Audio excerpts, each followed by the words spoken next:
우리가 성경을 읽을 때 항상 주의하고 살펴야 되는 것들이 뭐냐면, 이 말씀을 주신 하나님의 목적이 무엇인가, 뜻이 무엇인가라는 것이죠.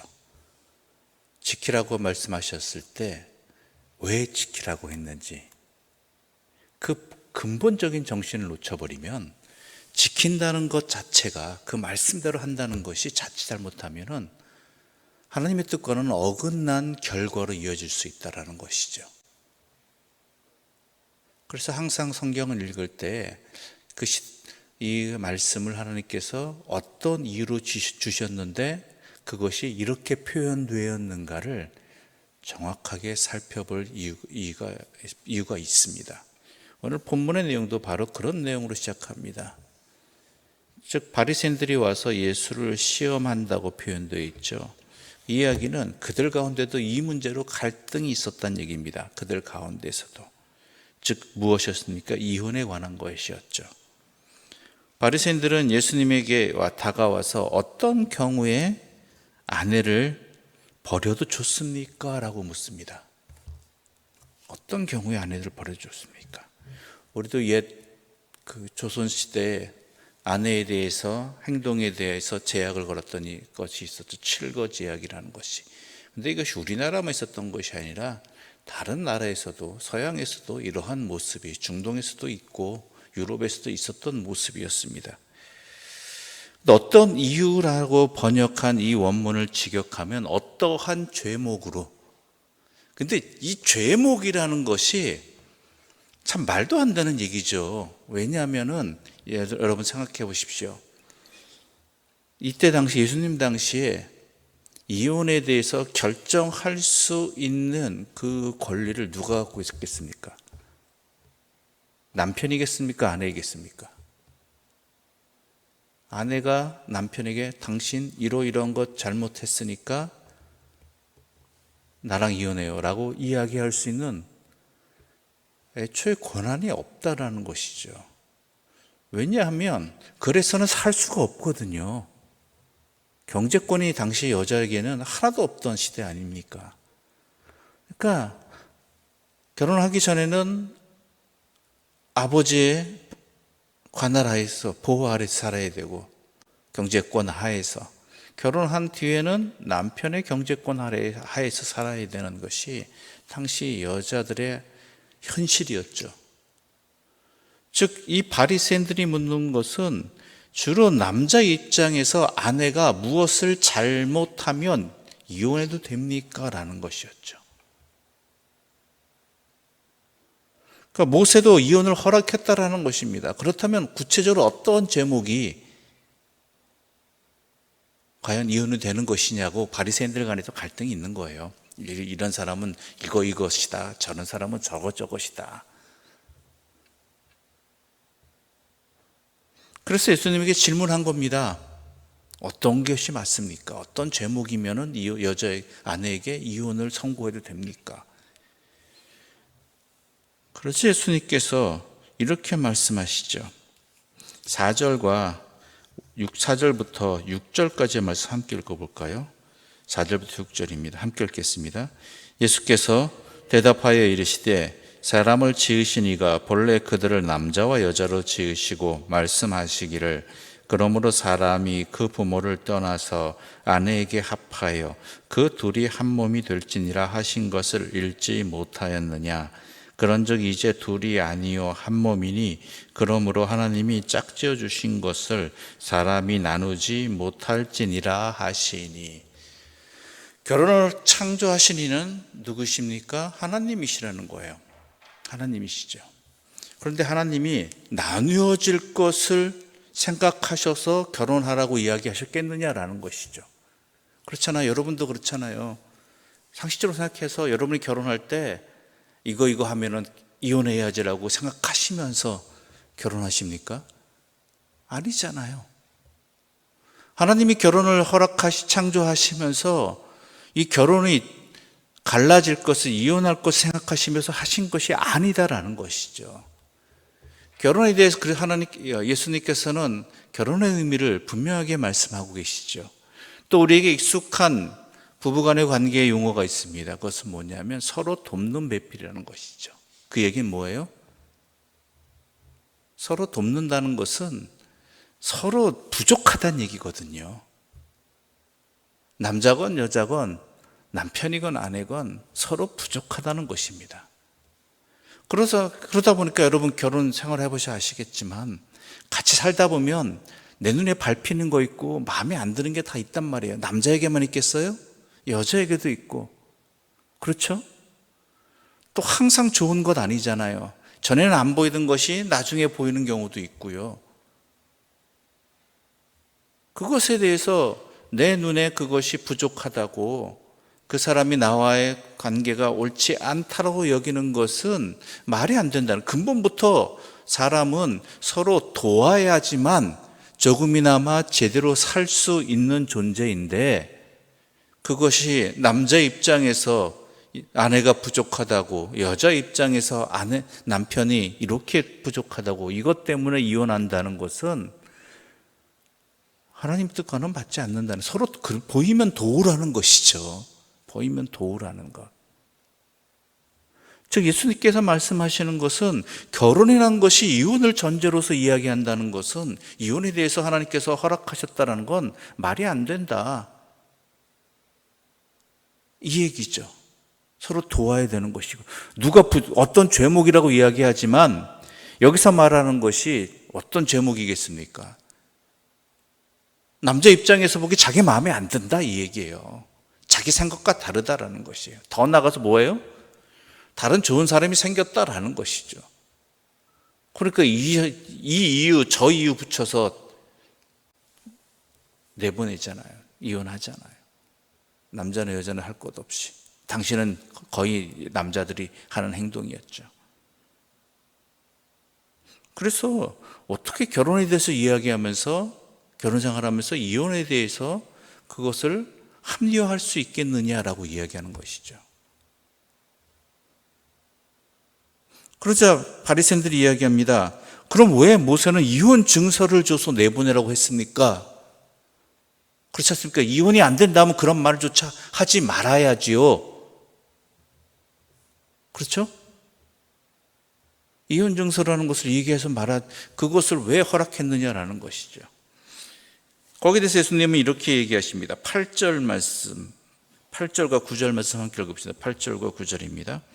예수께서 이르시되 모세가 너희 마음의 완악함 때문에 아내 버림을 허락하였거니와 본래는 그렇지 아니하니라. 내가 너희에게 말하노니 누구든지 음행한 이유 외에 아내를 버리고 다른 데 장가드는 자는 간음함이니라. 자, 봅시다. 뭐라고 하셨어요? 너희의 마음의 완악함 때문이다. 하나님이 말씀하신 대로 다 지키면 좋겠는데 안 지키더라는 것이에요. 문제는. 그렇죠? 특히 사람 간의 관계 속에서 안 지키는데, 문제는 뭐냐면은 이 남자들이 완악함으로 말미암아 아내에게 시비거리를 걸고, 또한 다른 데 마음이 있어서 아내를 내쫓는데 그냥 내쫓는다는 거예요. 이것을 이유로. 그러니까 이런 완악함을 아는 모세는 말한 거죠. 그렇게 여자가 아내와 남편이 이혼하게 되면 결국 힘들고 어려운, 경제적으로도 먹고 살기 힘든 사람은 누구예요? 여인이라는 것이죠. 또 다른 사람과 다시 결혼하지 못하는 그러한 사회적 제약이 되어버린다는 것이죠. 그 여자를, 그러니까 지켜야 되는데 못 지키는 상황들이 벌어지고, 또 남자들이 그것을 도로 이용하면서 여자를 지켜주지 못하니까, 이것에 대해서 최소한 남편이 아내에게 헤어질 때 이혼 증서를 주게 되면 이것 가지고 아내는 합법적으로 새로운 삶을 살 수 있는 최소한의 권리라도 주기 위해서, 지켜주기 위해서 모세가 그렇게 말한 것이다. 바로 그렇게 얘기하는 것이죠. 그러니까 모세가 이혼을 합법화했다 이렇게 오해하지 마라. 너희들이 하나님의 말씀을 어기게 되고 완악하다 보니까 제대로 상대방에 대해서 보장도 안 해주고 그런 말미암아 피해 당하는 쪽에 있으므로 그 피해를 당하는 여인들에게 최소한의 권리라도 지켜주기 위해서 그렇게 한 것이지, 이러저러한 이유가 있으면 아내를 쫓아내도 내버려도 된다 이런 식으로 모세가 허락한 것 아니다라고 이야기하는 것이죠.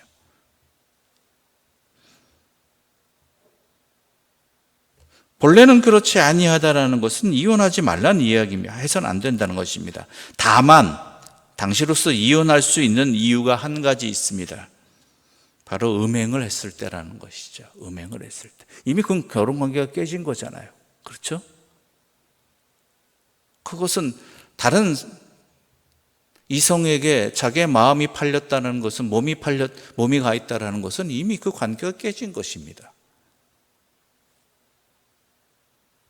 오늘날에도 이 문제는 분명히 해석해 봐야 될 해석해 봐야 될 여지가 있습니다.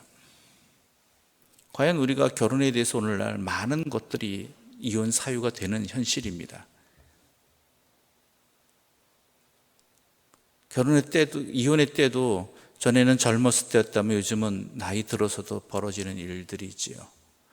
그런데요, 여러분, 어쩔 수 없이 벌어지는 일들은 있습니다. 그것에 대해서 탓하는 것이 문제가 아니라 결혼에 대해서 분명히 우리가 그 의미를 알자라는 것이죠. 분명히 알아야 될 것은 서로 완벽한 사람은 없습니다. 각자가 부족한 사람이 있다라는 것이죠. 그 부족함이 나의 눈에 보이기에 부족함으로 저 사람과 나와 함께 살아갈 수 없다? 그 이전에 먼저 나도 그런 사람이라는 것을 아셔야 되는 것이죠.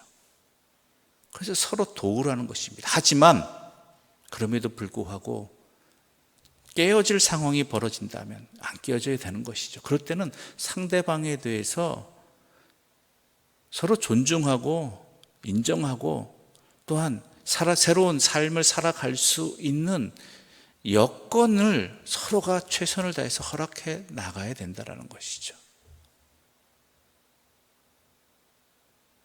안 하는 게 가장 좋습니다. 그런데 음행한 연고라든지 아니면 오늘날 사회적 이슈로 등장하고 있는 가정폭력이라든지 이런 부분 속에서는 그 관계를 도저히 지켜나갈 수 없는 그런 상황들이 있잖아요. 그런 상황들 속에서 서로가 존중하고 또한 서로가 하나님 안에서 지켜나갈 건 지켜나가고 보호해 줄 것은 보호해 주면서 할 수 있는 방안들을 찾아 나가야 되는 것이고, 만약 어쩔 수 없이 갈라지게 된다면 그에 대해서도 서로 함께 산 하나님 안에서의 그 관계 속에서 안타까움을 가지고 분명한 것을 돌아볼 줄 알아야 된다는 것입니다. 그러면서 그러니까 이렇게 이야기합니다. 10절 우리가 함께 읽어볼까요? 10절 함께 읽어보겠습니다. 제자들이 이르되 만일 사람이 아내에게 이같이 할진대 장가들지 않는 것이 좋겠나이다. 이게 당시 남자예요. 제자들도 똑같았어요. 아니, 그럼 살다 보면 마음에 안 드는 것도 있고 내가 보기에 부족한 부분도 있는데 차라리 이혼하지 말라고 하시면 차라리 장가들지 않는 게 낫겠습니다라고 이야기하는 것이죠. 못하러 장가 갑니까? 이거죠. 제자들도 똑같아요. 그 당시 남자였어요. 이 사람들도 마음대로 분명히 내가 보기엔 이건 잘못이고 부족한 게 있는데 그래서 이혼하지 못한다면 그래도 살아야 된다 그러면 장가 안 가는 게 낫겠습니다. 이렇게 불평하고 있는 것이죠. 그러니까 예수님께서 이렇게 혼자 살아가는 것도 있다라는 거예요. 12절부터 함께 읽어볼까요? 12절입니다. 함께 읽겠습니다. 11절과 12절입니다. 예수께서 이르시되 사람마다 이 말을 받지 못하고 오직 타고난 자라야 할지니라. 어머니의 태로부터 된 고자도 있고 사람이 만든 고자도 있고 천국을 위하여 스스로 된 고자도 있도다. 이 말을 받을 만한 자는 받을지어다. 뭐라고 이야기합니까? 혼자 살아가도 된다라는 것인데 즉 뭐냐? 혼자 살아가는 경우가 어떤 경우 선천적으로 날 때부터 결혼하기 힘든 신체적인 어려움을 겪고 있는 자라든지 아니면 후천적으로 그렇게 된 사람이라든지 아니면 자의적으로 스스로 된 고자라는 이야기는 그것이 뭐냐면 천국을 위하여라고 되어 있습니다. 즉 자신 하나님 앞에서의 삶을 더 충실히 살아가기 위해서 스스로 결혼 안 하는 사람도 있다라는 것이죠. 그게 잘못된 건 아니라는 것입니다. 어찌 보면 세상엔 그런 사람들이 있습니다. 좋은 뜻으로 천국을 위하여서라고 이야기하겠지만 저 사람은 결혼 안 하는 게 낫겠다 하는 사람도 있다는 것이죠. 결혼하면은 좋아지는 사람도 있겠지만 저 사람은 절대 결혼하면 안 되겠다. 저 두 가지 의미죠. 하나는 남에게 어려움을 줄 도저히 고치기 힘든 사람이 있고요. 두 번째는 자기의 삶을 충실히 살아가는데 만약에 결혼하게 되면 그 삶을 제대로 살아갈 수 없을 것 같다라고 생각하는 사람들이 있지요. 그렇죠? 바울이 왜 결혼 안 했겠습니까? 바울이 신체적으로 무슨 부족함을 갖고 있거나 학력적으로 무슨 어려움이 있거나 아니면 가문이 나쁘거나 절대 결혼 못할 사람은 아니거든요. 그런데 왜 그랬습니까? 그는 하나님께서 자신에게 준 사명이 결혼함으로 인해서 제대로 그 가정을 지켜나갈 수 없거나 감당할 수 없을 것 같으니까 그는 결혼을 안 한 것이죠. 그런 경우라는 것이죠. 아무튼 결혼을 하는 게 좋습니다. 그런데요, 분명히 명심해야 될 것은 서로 돕는 배필이라는 것입니다. 그 얘기는 나도 부족하고 그 사람도 부족하다는 것. 부족하다는 것은 서로 도우라는 이야기이지 그게 그 사람의 허물이 되어서 그 관계를 깨트릴 그러한 이유가 되어서는 안 된다라는 것이죠. 그런데 어쩔 수 없이 그렇게 될 경우에는 서로가 서로에 대한 삶을 지켜줄 수 있는, 살아갈 수 있도록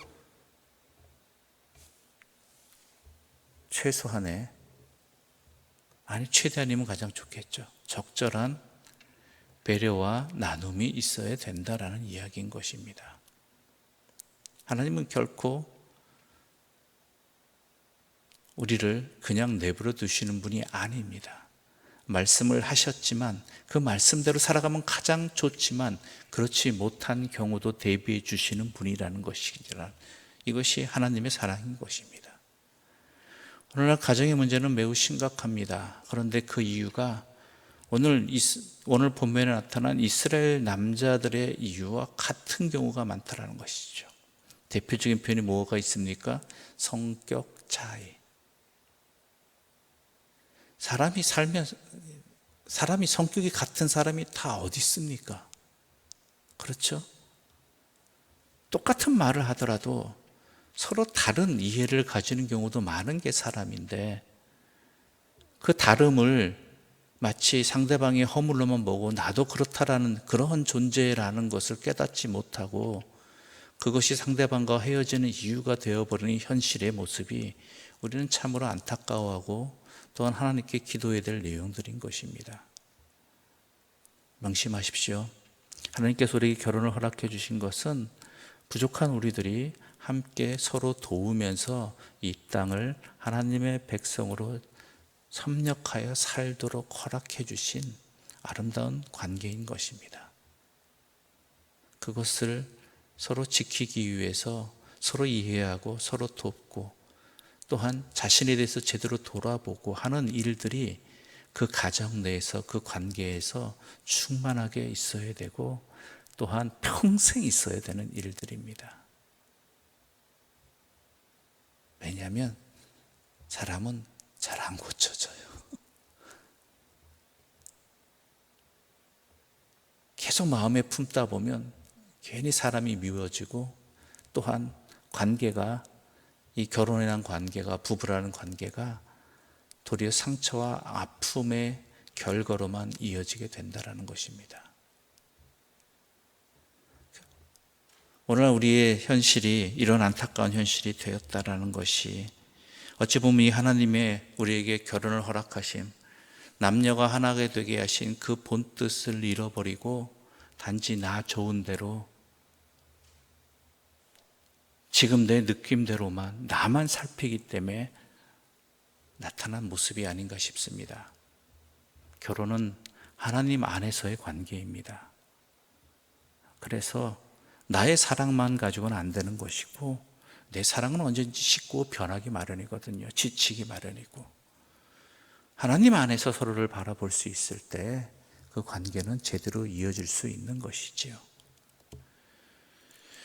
여러분의 자녀들을 위해서 이렇게 기도하십시오. 결혼한 자녀들, 결혼할 자녀들이 있으시다면 내 자녀들이 결혼할 때 하나님 안에서 이 관계를 바라보게 해주시고, 또한 하나님의 사랑으로 이 결혼 관계를 제대로 아름답게 유지시켜 나가게 해달라고.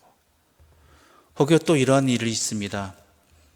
결혼 안 해도 되는 자녀들이 있다면, 우린 또 안타깝죠. 결혼 안 하면, 안 하는 것이 내 자녀에게 낫다고 생각한다면 그 혼자 사는 삶의 자리도 함께 축복해주고, 또한 거기에 하나님의 뜻이 있음을 믿고, 그러다 또 언제 결혼할지 모르고 안 할 수도 있겠지만 그래도 하나님 안에서 자신의 삶들을 하나님의 자녀로서 살아갈 수 있도록 함께 기도해 주시는 것도 부모의 역할이 되는 것이죠.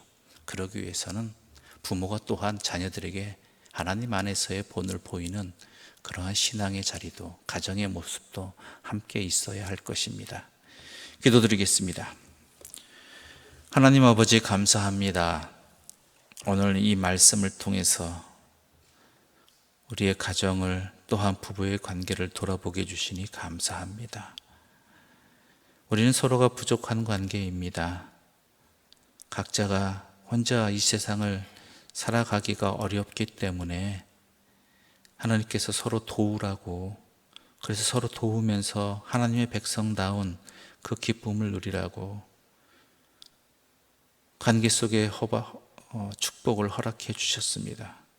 그럼에도 불구하고 우리는 나 자신의 눈에 사로잡혀서 어리석음을 버리지 못하고 돕기보다는 탓하고 이유대고, 그래서 또 다른 어리석은 행동, 결론을 맺어갈 때도 있었습니다.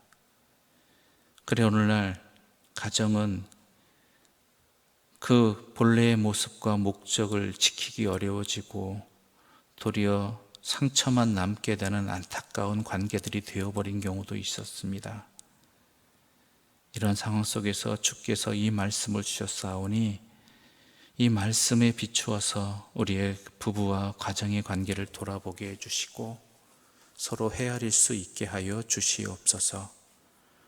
또한 부득이한 안타까운 일들로 이 관계가 깨어지게 된다면 주께서 또한 새 길을 허락하여 주시고, 또한 그 상처와 아픔으로만 남지 아니하고 회복을 허락하여 주시어서 하나님 안에서의 믿음의 백성으로서의 삶을 충실히 살아가게 하여 주시옵소서. 하나님, 우리는 연약합니다. 하나님의 도우심 없이는 단 둘의 관계도 유지시켜 나가기 힘든 존재들입니다. 그러므로 우리로 하여금 항상 하나님 안에서 힘을 얻게 해주시고 하나님 바라보면서 또한 하나님께서 허락해 주신 그 모든 관계들을 잘 지켜나가게 하여 주시옵소서. 예수님의 이름으로 기도드립니다. 아멘. 하늘에 계신 우리 아버지의 이름을 거룩하게 하시며 아버지의 나라가 오게 하시며 아버지의 뜻이 하늘에서와 같이 땅에서도 이루어지게 하소서.